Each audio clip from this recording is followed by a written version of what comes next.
Well hello everyone, I hope you guys are doing good and finally हमें warm up matches की team मिल गई, warm up matches के date पता चल गए, वार्म अप मैचेस का वेन्यू पता चल गया और सारी कहानी घूम फिर करके वेन्यू पर मैं देख रहा हूँ आकर के फंस रही है कि यार चेन्नई में क्यों खेल रहे हैं, चेन्नई में क्यों वार्म अप हो रहा है। जब नेपाल के मैचेस मुंबई में होंगे तो चेन्नई में वार्म अप क्यों हो रहा है। खैर, मैं आपको आज इस वीडियो में मैं बहुत एकदम नॉन बायस्ड वे से चीज़ों को समझाने की कोशिश करूँ, बिकॉज कुछ लोग होते हैं जिनको हर चीज़ में नेगेटिव निकालना होता है, कुछ लोग होते हैं जो हर चीज़ में पॉजिटिव निकालते हैं और कुछ लोग आकर के बेमतलब की तारीफ करेंगे, कुछ लोग आकर के बेमतलब की बुराई करेंगे। लेकिन मेरी वीडियोस जो लोग लगातार देखते हैं उनको एक चीज़ समझ में आ गई होगी अब तक कि मैं अक्सर कॉमन पॉइंट से बात करता हूँ। मैं इस टॉपिक पर भी कॉमन पॉइंट से ही आपको समझाने की कोशिश करूंगा और फिर हम बात करेंगे कि आगे क्या कुछ इन इन वार्म अप मैचेस के बाद और फिर अभी जो मुंबई की प्रेसिडेंशियल 11 से मैच होने वाला है उनके साथ वाली परफॉर्मेंसेस कितना मैटर करेंगी। और उसके बाद क्योंकि 8 से मैच है, 8 को इंग्लैंड से है, फिर इटली से 12 को है और फिर उसके बाद 15 को वेस्ट इंडीज़ और फिर 17 को स्कॉटलैंड। अब सबसे पहली चीज़ आप ये समझो कि चेन्नई में जो मैच है जिसको लेकर के लोग बहुत बहुत तरह की बातें लोग करने लगते हैं कि यार इंडिया नहीं चाहता है कि नेपाल आगे बढ़े। मतलब मुझे समझ नहीं आता, खैर इन बातों का मुझे लॉजिक समझ में नहीं आता, बट ठीक है, लोग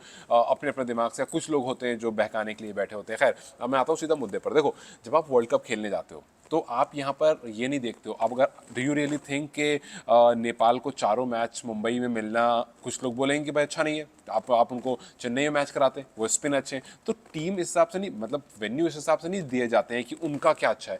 आप मुझे एक बात बताओ, अगर आप लोगों को याद होगा एक टाइम पर इंडिया का फास्ट बॉलिंग अच्छा नहीं था, इंडिया के पास फास्ट बॉलिंग बहुत एवरेज बॉलर्स हुआ करते थे। आप अभी से 10 साल पहले वाली बॉलिंग लाइनअप उठा करके देखो, आपको इंडिया के लिए फास्ट बॉलिंग यूनिट में गिने चुने अच्छे गेंदबाज दिखेंगे।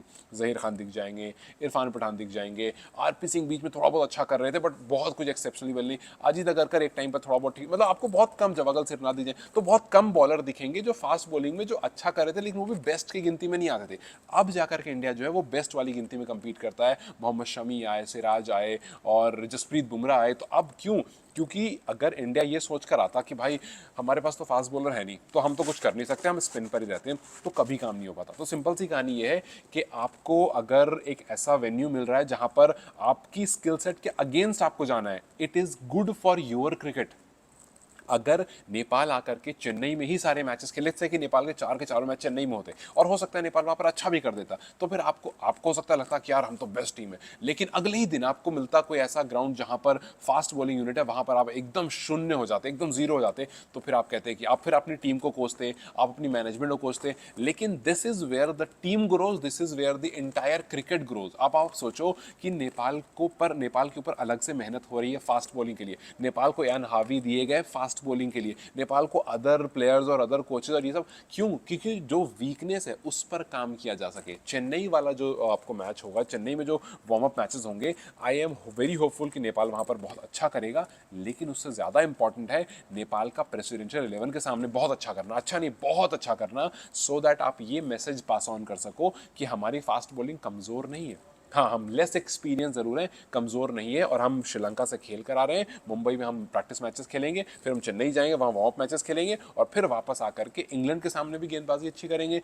West Indies, I know England Nepal फर्क है, इंग्लैंड बहुत बड़ी टीम है, नेपाल अभी एवरेज टीम है, फर्क है। मैं झूठ नहीं बोलूंगा कि नहीं नहीं नेपाल तो है वो इंग्लैंड को हरा देगी, अच्छा होगा हरा देगी, कुछ अनोखा हो गया तो हरा देगी, but we all know the status right now. लेकिन अगर आप कभी इस पॉइंट से गुजरोगे ही नहीं तो आपको पता कैसे चलेगा कि कंपटीशन क्या है।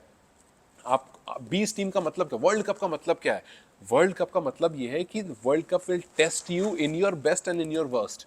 आप बेस्ट जहां पर हो, आप यहां से नेक्स्ट ग्रुप में क्वालिफाई हो जाओ, नेक्स्ट इसमें क्वालिफाई हो जाओ, आपको अच्छी पिचेस मिलेंगी। जस्ट इमेजिन कि नेपाल ने वेस्ट इंडीज को यहां पर भी हरा दिया, ठीक है, और स्कॉटलैंड और इटली को हरा दिया, नेपाल निकल गया आगे, इंग्लैंड और नेपाल इस ग्रुप से क्वालिफाई हो गया। अब उसके बाद लेट्स इमेजिन करो कि उसमें सुपर 8 वाले टाइम पर नेपाल को चेन्नई मिलता है खेलने के लिए और वहां पर नेपाल के सामने एक बड़ी टीम रहती है, लेकिन नेपाल अपने स्पिन डोमिनेशन से उनको हरा देता है।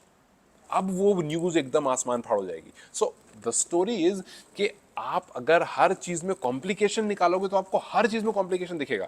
अब अगर आप बोलो कल को इंडिया लेट्स से कहीं अभी इंडिया होस्ट कर रहा है, इंडिया कल को कहीं और वर्ल्ड कप होस्ट कर रहा है, इंग्लैंड में होस्ट कर रहा है, वहाँ भाई फास्ट बॉलिंग यूनिट बहुत अच्छी है। अब मैं बोलूँ कि यार बताओ इंडिया का मैच वहाँ रख दिया है, वहाँ फास्ट बॉलिंग अच्छी है यार, इंडिया के पास एक ही फास्ट बॉलर है या दो ही फास्ट बॉलर है। आज से 10 साल पहले इस तरह की बात किया करते, लेकिन अब ग्रो हो गया ना, अच्छे बॉलर्स आ गए ना। सो जब तक आपको जब वहाँ पर सोमपाल कामी जाकर गेंदबाजी करेंगे, जब करण केसी गेंदबाजी करेंगे, तो उनको पता चलेगा कि यार हाँ यार यहाँ से ये हो रहा है, यहाँ पर ये वो मैं जो नेपाल में कहीं कोशिश कर रहा था करने की वो नहीं हो रहा था, यहाँ हो रहा है। तो उनको खुद ही समझ में आएगा। फिर जब वो अपने जूनियर्स को बताएंगे तो इससे ही आप सीखोगे। इफ़ यू वांट कि हर चीज़ जो है एक फेवर में होती रहे, हर चीज़ जस्ट बिकॉज नेपाल स्पिन में अच्छा है तो नेपाल के सारे मैच स्पिन एरियाज में हो जाए, ऐसा नहीं होता है। When you go for a world cup you are ready for challenges. So इस टाइम जो चेन्नई आपके सामने आई है वार्म अप मैचेस के लिए, it's a very good thing, क्योंकि आप वार्म अप अच्छे से वार्म हो सकते हो, मेंटली स्ट्रांग हो सकते हो, सामने वाली टीम को हरा सकते हो, और फिर उसके बाद आप यहाँ पर आकर के इंग्लैंड के सामने एक बोल्ड स्टेटमेंट रख सकते हो।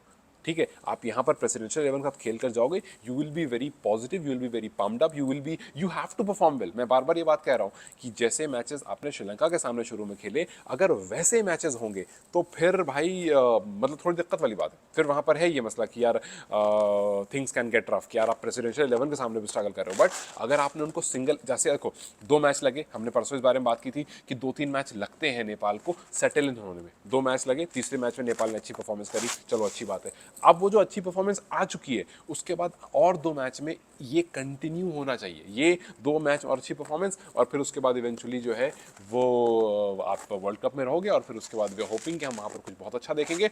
Yes I know it is going to be difficult, but that is why we are playing world cup for, कि भाई आपको डिफिकल्टी सामने आए, एक बार आप खेलो, आपको मुश्किलात आए, उसके बाद जब आप अगली बार जाओ। देखो आपने मुंबई में खेला, लेट्स से मुंबई में आपको ये रियलाइज हुआ कि यार हमारी फास्ट बॉलिंग का जो सेटअप है ना वो वीक है, तो क्या करेगी कैन? कैन सबसे ज्यादा किस पर ध्यान देगी? कैन सबसे ज्यादा फास्ट बॉलिंग पर ध्यान देगी। क्यों? क्योंकि उन्होंने वर्ल्ड कप में वो चीज देखी। तो जब तक आपके सामने प्रॉब्लम, सपोज करो कि आपका चेन्नई में सारे मैच होते और सपोज करो कि नेपाल अच्छी परफॉर्मेंस कर लेती, और फिर उसके बाद मतलब मैं फिर भी ये नहीं कह रहा हूँ कि नेपाल वर्ल्ड कप जीत के जाती, मैं ये कह रहा हूँ अच्छी परफॉर्मेंस करके वापस नेपाल जाती, तो फिर ये बात निकलती नहीं कभी कि यार फास्ट बॉलिंग पर काम करना। फिर अगली बार कभी वर्ल्ड कप आता, फिर आप फास्ट बॉलिंग वाले एरिया में डाल, कभी तो फेस करना है ना, कभी तो you have to stand at a point जहां पर आपको अपनी कमजोरियों पर काम करना पड़ेगा, या फिर आपके सामने ऐसी कंडीशन रखी जाएगी जो आपके सपोर्ट में बिल्कुल नहीं होगी। हमेशा सपोर्ट में कंडीशन हो अच्छा तो नहीं है। So that is what I am saying कि वर्ल्ड कप में ये चीज़ें बहुत कॉमन है, और ऐसा नहीं है। हर कंट्री, कहीं भी आप चले जाओ, जब ऑस्ट्रेलिया वर्ल्ड कप होस्ट करेगा, जब इंग्लैंड वर्ल्ड कप होस्ट करेगा, हर कंट्री जो वर्ल्ड कप होस्ट करती है दे ओनली मेक श्योर कि भाई क्या बेहतर हो सकता है हमारे लिए, क्योंकि हम होस्ट हैं अभी। आगे जो टीमें जैसे हैं वो सब सेकेंडरी है। अगर मैं भी होस्ट करूंगा भाई तो मैं क्या कोशिश करूंगा, अगर लेट्स से कि मेरे पास एक बड़ा सा यूनिवर्सिटी या कोई कैंपेन है या ऑफिसर्स का कैंपेन है, मैं क्या नोटिस करूंगा, भाई मेरे ऑफिस में जो लोग हैं वो क्या फास्टर ज़्यादा है, स्पिनर ज़्यादा है, बैटिंग ज़्यादा अच्छी करते हैं, स्पिनर को अच्छा खेलते हैं, समझ में आ जाएगा। मैं वैसी कंडीशन चूज़ करूंगा, हाँ भाई मैं यहाँ खेलूंगा। क्यों? मुझे पता है भाई जो इंसान कंडीशन चूज़ करता है वो अपने हिसाब से चूज़ करता है, बिकॉज वो होस्ट होता है, और होस्ट होने का यही फ़ायदा होता है। सो आप जब भी कुछ ऐसी चीज़ देखो, don't go for excuses, always go for competition. आप एक्सक्यूज दे करके आगे नहीं बढ़ता है कोई भी यार, हमेशा कंपटीशन से ही आप आगे बढ़ते हो। और and I am very very very positive कि जब नेपाल उतरेगी यहाँ पर गेंदबाजी करने, तो वो कॉन्फिडेंस दिखेगा जिन पर काम किया जा रहा है, जिस पर यान हावी काम कर रहे हैं, जिस पर इस टाइम पर स्टुअर्ट लॉ काम कर रहे हैं, जिस पर पूरी टीम काम कर रही होगी। जो हमें श्रीलंका में फाइट दिखी वो आगे भी दिखेगी, and that is very important. आपके लिए हो सकता है ये वर्ल्ड कप एक ड्रीम होगा, लेकिन ये वर्ल्ड कप असल में एक प्रोसेस है। ये समझो इस बात को कि ये वर्ल्ड कप प्रोसेस है जो आपको आने वाले कुछ टाइम के बाद एकदम उस पॉइंट पे लाकर खड़ा करेगा कि हम बोलेंगे कि नेपाल इस बार फेवरेट्स है सेमीफाइनल में क्वालिफाई करने के लिए, जैसे हमने पिछले साल बोला था अफगानिस्तान के लिए।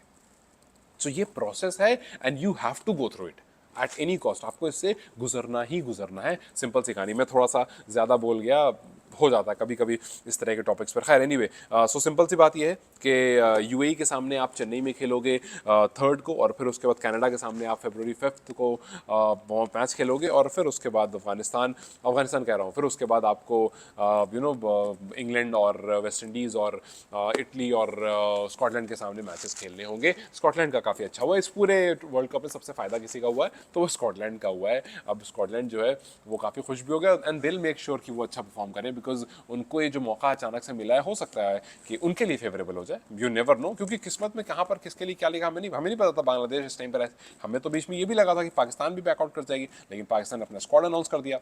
तो पाकिस्तान ने स्क्वाड अनाउंस करा, पहले बांग्लादेश बाहर नहीं जा रही थी, पहले पाकिस्तान बाहर जा रही थी, फिर पाकिस्तान ने बोला बांग्लादेश को हम आपके साथ हैं, हम एकदम आपके साथ खड़े हैं, आप कीजिए, आप आगे आगे बढ़िए, हम आपके साथ खड़े हैं। फिर उसके बाद बांग्लादेश ने बोला हम पीछे हट रहे भाई, हम नहीं खेलेंगे। तो उन्होंने कहा ठीक है, बहुत अच्छा फैसला। फिर सबने देखा पाकिस्तान की तरफ कि क्या ये भी पीछे हटेंगे, उन्होंने कहा नहीं, हमारा स्क्वाड है, हम मैच आ रहे हैं खेलने के लिए, हमें तो इंडिया में नहीं खेलना है ना, हमने तो 6 महीने पहले ही बात कर ली थी, अभी तो बांग्लादेश ने तो अभी 10 दिन पहले की ना, हमने 6 महीने पहले बात कर ली थी, तो हम तो ऐसा कुछ नहीं करेंगे। तो खैर, तो पाकिस्तान खेल रही है, बांग्लादेश ने मना कर दिया, जिसकी जगह पर स्कॉटलैंड आ गया है, और अब स्कॉटलैंड के लिए फ़ायदा हो गया, और अचानक से वो टीम आई है जो यहाँ से मेंटली रेडी भी नहीं थी कि उसको वर्ल्ड कप खेलना होगा। लेट्स जस्ट सी कि हमारे सामने और क्या क्या नया आता है, परफॉर्मेंसेज में क्या क्या आता है, और किस तरह से नेपाल इस टफ सिचुएशन को टैकल करती है। And I am very sure कि we are going to witness good matches in world cup, और ये वार्म अप मैच भी जो है ये काफ़ी बढ़िया रहेगा।